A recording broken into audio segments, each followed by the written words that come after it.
Meu amigo, minha amiga, tudo bem? Mais uma vez aqui estamos, professor Jean, dando continuidade ao assunto que começamos na semana passada, não é isso? Então, hoje a gente fala do que nós chamamos de polaridade e forças intermoleculares, correto? Então, esse primeiro ponto que aqui está, a geometria molecular, nós já trabalhamos na semana passada e hoje, então, a gente finaliza esse capítulo, correto?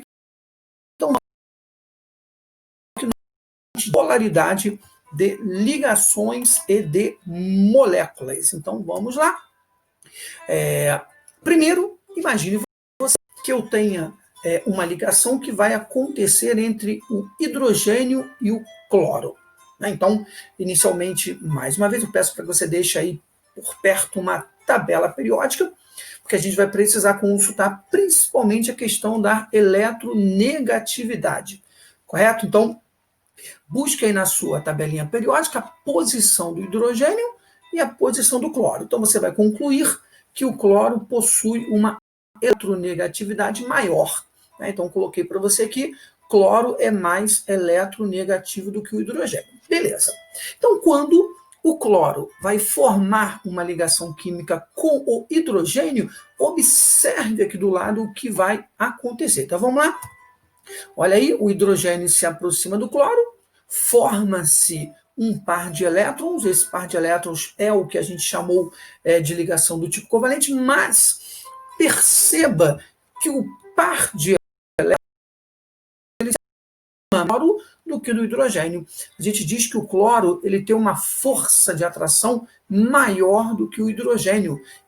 Isso é porque a eletronegatividade do cloro é maior quando comparada ao hidrogênio. Então, o cloro ele consegue capturar o par de elétrons mais para perto da sua estrutura.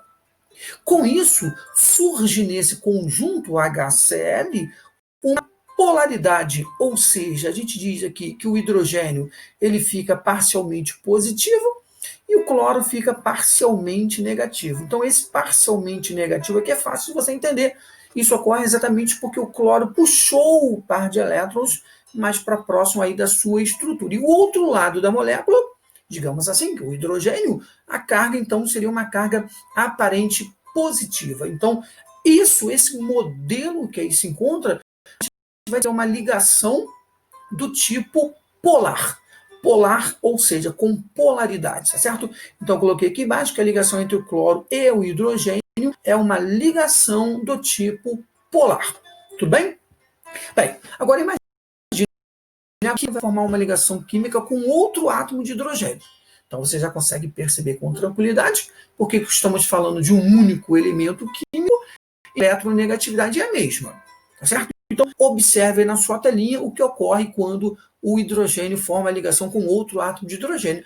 É exatamente isso, não sei se você consegue perceber, mas o par de elétrons ele fica igualmente dividido entre as duas estruturas dos dois átomos de hidrogênio. Isso ocorre porque a eletronegatividade é a mesma.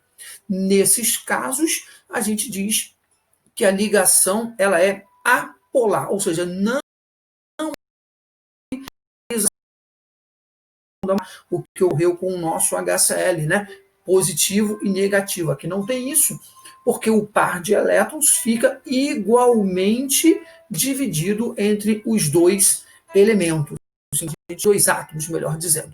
Então, essa ligação seria uma ligação do tipo, ou seja, sem polaridade, tá certo? Muito bem. Essa questão da polaridade da ligação é bem simples. A gente pode generalizar dizendo que quando os átomos são átomos que apresentam a mesma eletronegatividade, o par de elétrons fica igualmente dividido, é uma ligação apolar. Quando um tem uma eletronegatividade maior do que o outro, esse mais eletronegativo ele atrai mais o par de elétrons, consequentemente ficando negativo, e o outro lado da molécula então vai ficar positivo.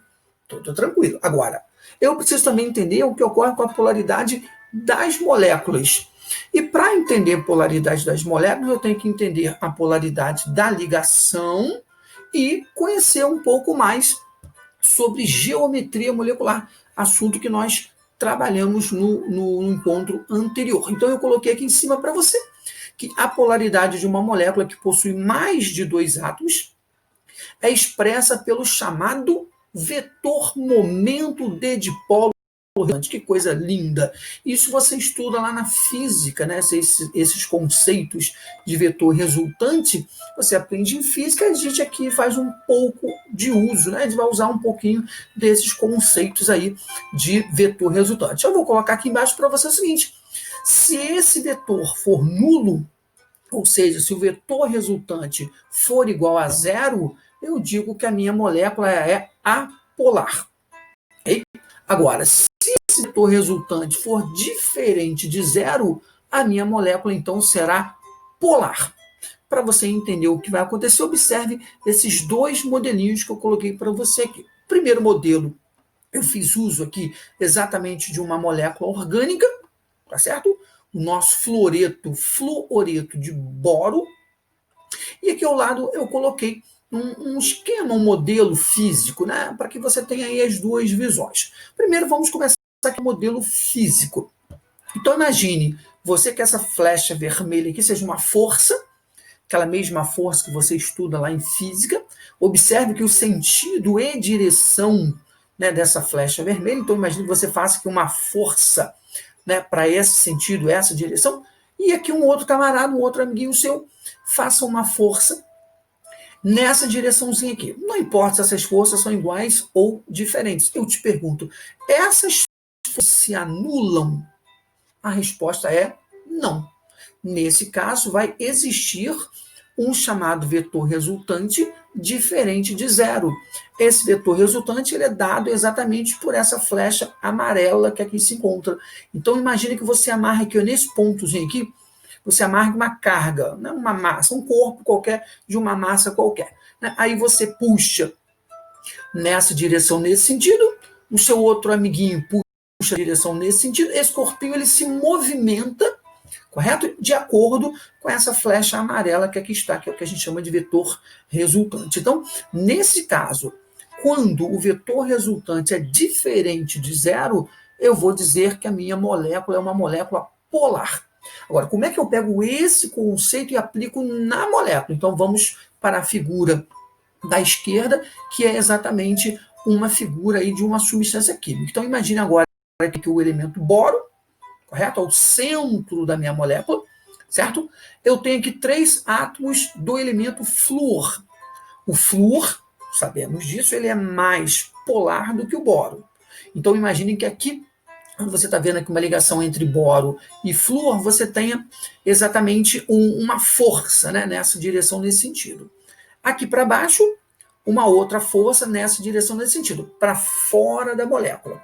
E do outro lado, mais uma vez, uma outra força aqui nessa direção, nesse sentido. Entenda, perceba, observe que entre esses átomos de flúor, o ângulo é sempre o mesmo.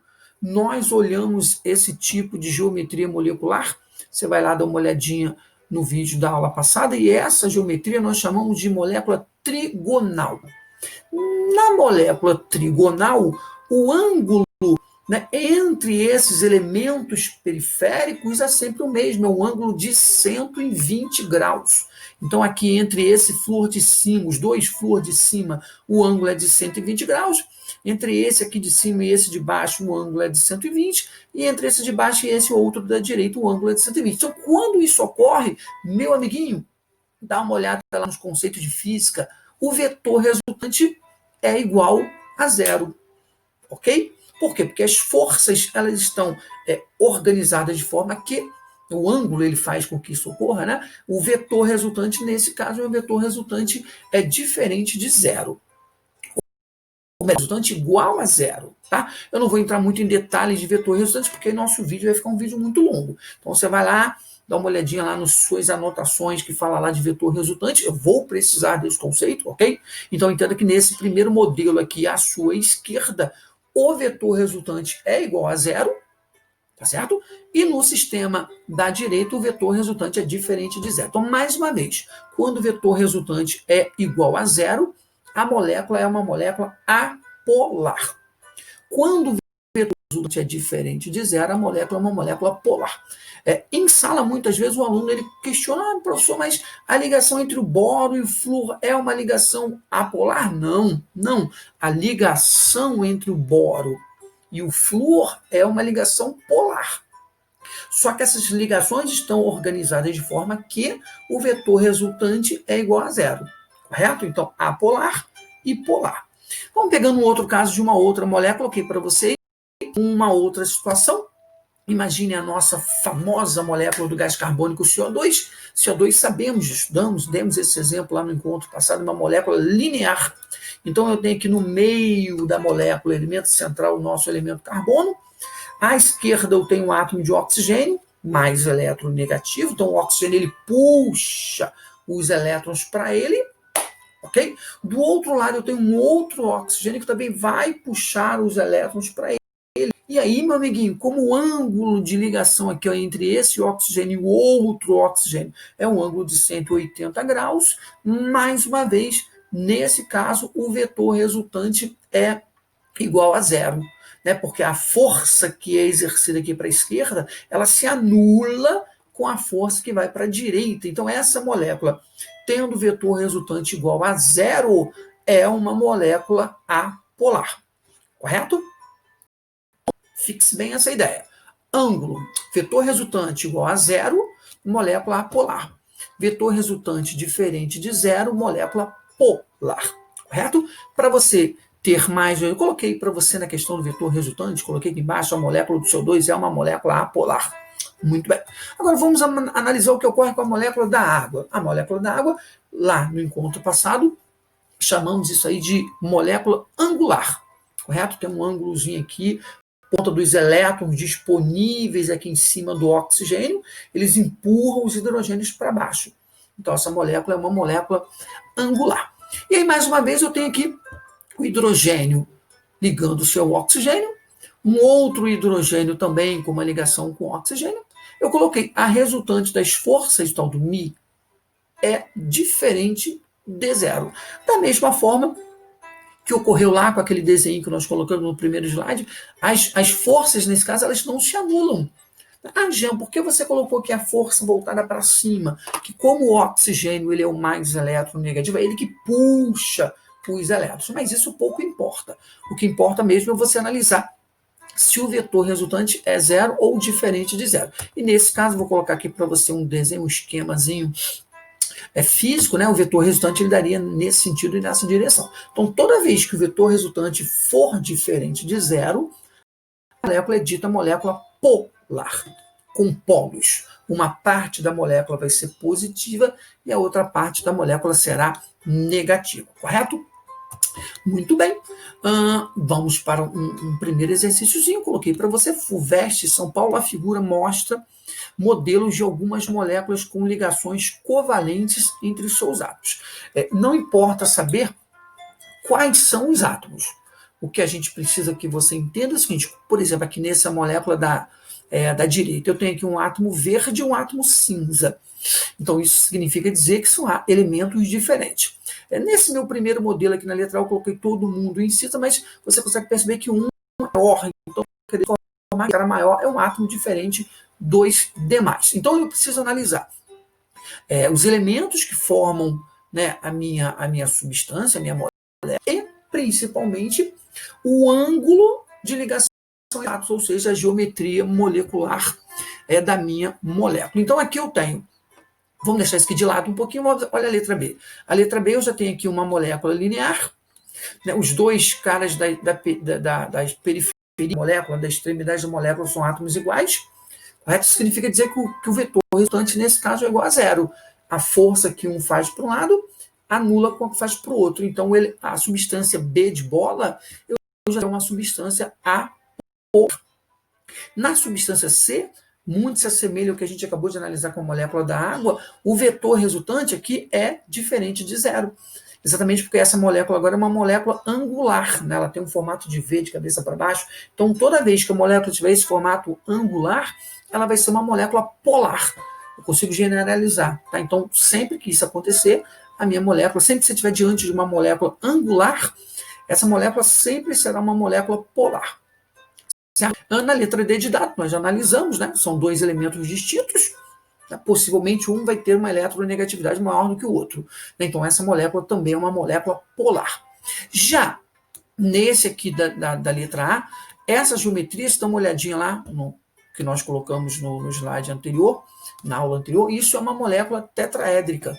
E a molécula sendo tetraédrica e os átomos periféricos sendo átomos iguais, essa molécula vai ser uma molécula apolar, correto? O vetor resultante vai ser ele igual a zero.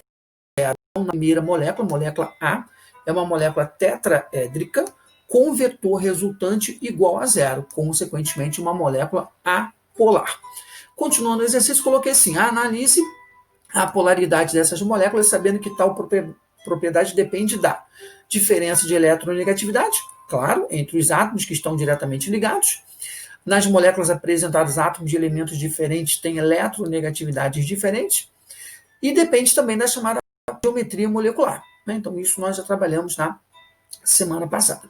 Dentre essas moléculas, pode-se afirmar que são polares apenas. Então, como já foi dito, letra C e letra D são as chamadas moléculas polares, né? Aquelas que apresentam, né, um vetor resultante diferente de zero. Muito bem. 2. Assinale a alternativa em que todas as espécies no estado gasoso apresentam momento de dipolo elétrico. O que fica isso? Coloquei para você. Momento de dipolo elétrico significa dizer que é uma molécula polar. Ela tem uma parte positiva e uma parte negativa. Aí eu vou colocando para você aqui. NF3. Meu amiguinho, NF3, aí de novo, eu preciso que você volte lá na questão da geometria molecular. Então, o NF3 é uma molécula piramidal. E eu também consigo generalizar. Você pode anotar aí no seu caderninho. Toda molécula piramidal é polar. Dá para generalizar, ok? Então, toda molécula piramidal é polar. Então, eu coloquei o NF3, ela é piramidal, consequentemente, uma molécula polar. H2O, acabamos de analisar, em todo momento a gente vai trabalhar com essa substância, aparece bastante nos exercícios. Então, a água é uma molécula angular, também consigo generalizar. Tá? Toda molécula angular, ela é polar. No caso do HCl, é uma molécula tetraédrica. Essa não dá para generalizar, essa a gente tem que analisar. Então, como seria uma molécula tetraédrica em que os elementos periféricos não são todos iguais, né? Repare que eu tenho um H e 3 átomos de Cl, então essa molécula é uma molécula polar. Né? Então, na molécula tetraédrica, como é que funciona? Na molécula tetraédrica, quando os átomos periféricos de fora da molécula são todos iguais, a molécula é apolar. Quando um deles é diferente, então a molécula já é uma molécula polar. Tá? Então, nesse caso aí, a gente marcaria como alternativa A, ou seja, moléculas polares, as moléculas do NF3, H2O e HCCl3. Ok? Dentre as substâncias abaixo, indica aquela que apresenta molécula mais polar. Então, ele quer saber qual dessas moléculas é a mais polar. Então, eu já coloquei para você aqui, ó, já bem mastigadinho para você entender. As três que eu estou sinalizando, HF, HCl e HBr, são todas elas polares. Então, letra A, H2 é apolar e F2 é apolar. Então, essas da letra B, C e D são moléculas polares. Mas ele quer saber qual é a mais polar. Simples. É só você buscar na tabela periódica qual desses elementos, flúor, cloro e bromo, tem maior eletronegatividade. Outro elemento é comum a todas as outras ligações, que é o hidrogênio. Então, o hidrogênio está ligando ao F, ao flúor, ao cloro e ao bromo. Aquele cara que tiver maior eletronegatividade vai resultar numa molécula mais polar. Então, resultado aí do nosso exercício mais polar é o elemento flúor, certo? Então, a molécula, a ligação mais polar dentre todas é o HF, certo? Falamos de polaridade, vamos fechar falando de forças intermoleculares. Então, para início de conversa, não confunda. Ligação química é uma ligação que ocorre entre átomos, iônica, metálica, covalente. E forças intermoleculares é uma ligação que ocorre entre moléculas. Tudo bem? Forças intermoleculares, ligação entre moléculas. Então, coloquei para você aqui, são as ligações que resultam da interação entre moléculas, isto é, mantém unidas moléculas de uma substância química. As ligações intermoleculares podem ser são 3 tipos. São 3 formas em que as moléculas podem organizar essa interação química, essa ligação. Então eu coloquei para você, a chamada de polo induzido. O nome é esse mesmo, de polo induzido. Força de dispersão de London ou forças de Van der Waals. Está entre parênteses é uma nomenclatura mais antiga. O que está fora do parênteses é a nomenclatura mais usual. Tá? Então, hoje a gente prefere usar o termo de polo induzido. O segundo tipo é o que eu vou chamar de dipolo-dipolo ou dipolo permanente. Né? Tanto faz. Tá? E o terceiro modelinho é o que eu vou chamar de ligação de hidrogênio, que no passado a gente usava o termo pontes de hidrogênio. Tá? Então, ligação de hidrogênio, pontes de hidrogênio é a mesma coisa. Bem, então eu preciso que você, a partir da análise de uma determinada substância química, saiba definir qual a força, qual a interação que ocorre entre essas moléculas. Então eu vou te apresentar em separado uma por uma. Então já apareceu aí para você a chamada interação de polo induzido. Essa ligação e interação do tipo de polo induzido, observe aqui, ela ocorre em moléculas apolares. Tá vendo? Uma coisa puxa a outra, e nós já fizemos isso lá no início. Então eu preciso saber geometria, para saber polaridade, para saber a questão das forças intermoleculares. Então, quando a molécula é uma molécula do tipo apolar, ela realiza uma interação química com uma outra molécula do tipo de polo induzido, tá certo?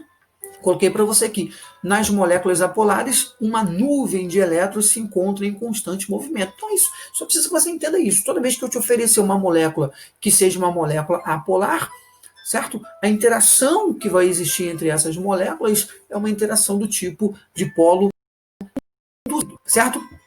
Agora, se eu tenho uma molécula polar, a interação vai ser uma interação do tipo de polo ou de polo permanente. Como é que funciona isso? Então, eu coloquei para vocês aí o desenho do nosso HCl. Você lembra lá no primeiro slide que fizemos hoje sobre ligação química? Então, no nosso HCl, que seria algo semelhante a esse aqui, tá vendo? Deixa eu jogar para cá para ficar bem igual estava lá no slide. Hidrogênio e cloro. Como o cloro ele é mais eletronegativo, então ele puxa o elétron mais perto dele. Então ele tende a ficar parcialmente negativo, o cloro. Já o hidrogênio vai ficar positivo. Agora imagine que se essa molécula aqui encontrar uma outra molécula semelhante a ela. Então o que vai acontecer? A parte positiva de uma, tá vendo aqui, atrai a parte negativa da outra. Essa interação que ocorre entre moléculas polares, nós vamos chamar de dipolo permanente ou dipolo-dipolo. Tá certo? Então, coloquei aqui embaixo para você. Em uma molécula polar, sua extremidade negativa atrai a extremidade positiva da molécula vizinha. O mesmo ocorre com sua extremidade positiva que interage com a parte negativa de uma outra molécula. Então, forma-se ligações, né? Sempre a parte positiva de uma atraindo a parte negativa da outra. Tá? Essa interação é uma interação bem interessante. Eu preciso que você acompanhe a definição. Muito bem, mas existe uma outra forma de interação entre essas moléculas polares. Essa estou para você agora, é a chamada ligação de hidrogênio. Essa interação é muito semelhante à interação do tipo de polo permanente. Ocorre agora que nesse caso, um dos elementos vai ter que ser ou flúor, ou oxigênio, ou o nitrogênio. Então, esses 3 elementos, vou colocar aqui embaixo para você, quando eles estão ligados ao hidrogênio, a interação que vai ocorrer nesse caso é uma interação do tipo ponte de hidrogênio. A gente brinca em sala de aula chamando isso de H-FON. Então, toda vez que na molécula você perceber que o hidrogênio se liga ao flúor, ou hidrogênio se liga ao oxigênio, ou hidrogênio se liga ao nitrogênio, essas moléculas se unem por uma interação do tipo ponte de hidrogênio, ou ligação de hidrogênio, que é o termo mais atual. Então perceba que é o mesmo esqueminha. que a gente usou lá no dipolo permanente, só que agora um dos elementos é o elemento flúor. Então, isso caracteriza o que a gente vai chamar de ligação de hidrogênio. Muito bem, eis o que ocorre entre as moléculas de água. Então, perceba que o oxigênio ele atrai o hidrogênio da outra molécula, né? E assim vai formando uma rede. Essa rede de interação a gente chama de ligação de hidrogênio. As pontes de hidrogênio são mais intensas que as forças de polo permanente ou até mesmo que a de polo induzido. Então, na sequência, seria a mais fraca, a de polo induzido, a mediana seria de polo permanente e a mais forte seria a nossa ligação de hidrogênio, tá certo? Muito bem, mais um exemplinho, né? Mais um esqueminha aí, percepção artística da coisa, correto? Então, sempre o hidrogênio sendo atraído pelo oxigênio da outra molécula. Então, essa interação que está aí em pontilhado, isso aí significa, né, a chamada interação intermolecular, no caso aí, ponte de hidrogênio, certo? E aí vamos alguns exercícios para a gente aplicar essa situação. Então, na seguinte estrutura, estão representadas moléculas de água unidas entre si por ligações. Falei, ligação entre as moléculas, né? Então cuidado para não confundir com ligação química. Isso aí não é aquela chamada ligação entre átomos, ligação entre moléculas. Se é ligação entre moléculas, então no caso aí eu só posso responder para o chamado ponte de hidrogênio. Repare que ele usou o termo ponte de hidrogênio. Então perceba que esse exercício é um exercício um pouquinho mais antigo, né? Atualmente usa-se o termo ligação de hidrogênio. Exemplo 2. Né? Então, da mesma forma, ele vai falar um texto que vai falar aí sobre o nosso CO2, gás carbônico, então eu já preciso ter em mente que o carbônico é uma molécula que nós apresentamos, ela se assemelha a isso que você está vendo aqui. Tá vendo? Ó, aqui são os nossos átomos de oxigênio, né, do ladinho aqui. Do meio, o elemento central é o elemento carbono, repare que tem uma ligação dupla, né? Ó, ligação dupla, tá? Como o ângulo aqui entre os oxigênios é um ângulo de 180 graus, o vetor resultante aqui é zero. Se o vetor resultante aqui é zero, essa é uma molécula apolar. Se é uma molécula apolar, ela realiza uma interação com uma outra molécula igual a ela, uma ligação do tipo de polo induzido.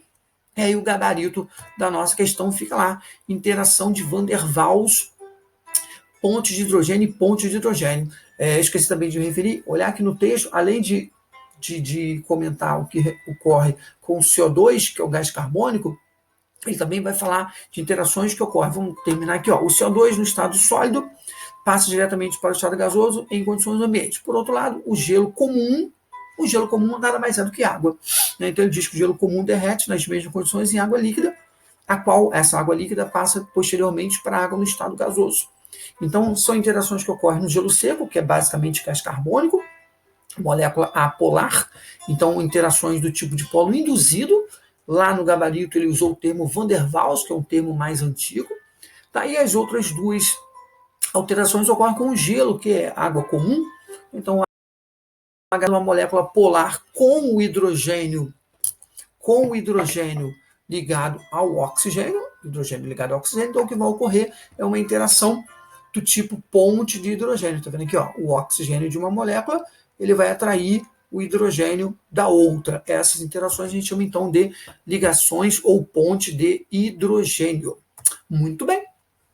Terceira questão, as festas e eventos têm sido incrementados com efeito de névoa intensa de gelo seco, mais uma vez gelo seco, o qual é constituído por gás carbônico solidificado. A respeito desse fato, pode-se afirmar a névoa que é liquefação do gás carbônico pela formação de forças intermoleculares. B. O gelo seco é uma substância composta e encontra-se na natureza no estado sólido. Deus. O gelo seco é uma mistura de substâncias adicionadas ao gás carbônico e, por essa razão, a mistura se solidifica. Na solidificação do gás carbônico ocorre a formação de forças intermoleculares de polo de polo. Então, sendo moléculas CO2 apolar, a atração entre as moléculas se dá de polo instantâneo e de polo induzido. Então, pela leitura das nossas opções, marcaríamos a letra E. Sendo moléculas de CO2, molécula apolar, nós já comentamos sobre isso, A atração entre as moléculas se dá por dipolo instantâneo e dipolo induzido. Na verdade, os dois dipolos são chamados de dipolo induzido, tá? Certo? Muito bem. Número 3. Vamos a número 4. Um frasco graduado contendo 50 ml de álcool etílico for adicionado 50 ml de água, sendo o frasco imediatamente lacrado para evitar perdas por evaporação. O volume da mistura formada, deixa eu tirar aqui minha carítica aqui para a avó, o volume da mistura foi determinado verificando-se que era menor do que 100 ml. Todo o processo foi realizado a temperatura constante. Com base nessas informações, é correto afirmar. Então, ele está falando de um sistema que contém álcool etílico, né? Então, assim, os volumes das moléculas de ambas as substâncias diminuirão após a mistura. Os volumes de todos os átomos de ambas as substâncias diminuirão após a mistura. C. A distância média de moléculas vizinhas diminui após a mistura. Ocorreu reação química, letra D, ocorreu reação química entre a água e o álcool. E letra E, nas condições descritas, mesmo que fosse misturado 50 ml de água e outro 50 ml de água, álcool de água, né? O volume final seria inferior a 100 ml. Então, pela análise aqui do nosso enunciadozinho que está acontecendo e pelas opções que ele me deu lá, marcaríamos o quê? A distância média entre as moléculas vizinhas diminui após a mistura. O que está ocorrendo é um efeito que ocorre exatamente na substância água. Não sei se você já percebeu esse efeito, claro que já. Quando você, por exemplo, você enche um recipiente com água, né? Vamos dizer mais, você pega uma garrafa, coloque água até, né, o seu conteúdo total e feche essa garrafa muito bem fechadinha e leve ao congelador e deixe lá por um tempo. Né? O que você observa após aquela água solidificar por total? A garrafa tende ou a estufar ou então a garrafa arrebenta. Isso ocorre por quê? Porque quando a molécula de água solidifica, ela acaba aumentando o seu volume. Ou seja, a distância entre essas moléculas aumenta. Isso ocorre em função das chamadas ligações de pontes de hidrogênio que a molécula da água realiza. Certo? Isso é um efeito que ocorre basicamente com a água. Um efeito que você normalmente não encontra em outras substâncias químicas. Então, a água ela sofre esse efeito. Quando você congela ela no seu estado sólido, o volume dela aumenta.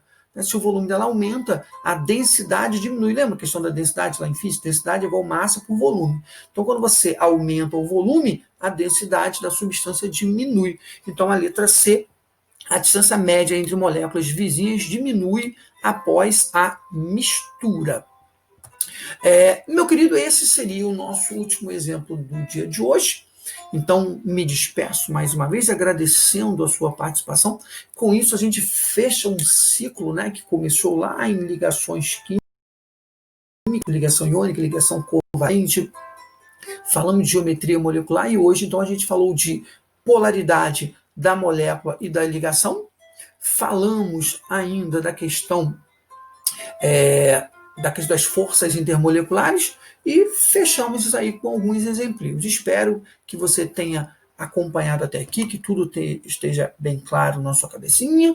E eu sempre falo, qualquer problema, qualquer dificuldade, por favor, manda para a gente, que em algum momento lá a gente vai responder sempre com muito carinho, tá certo? Então, fique com Deus, obrigado pela sua participação e a gente se vê em breve.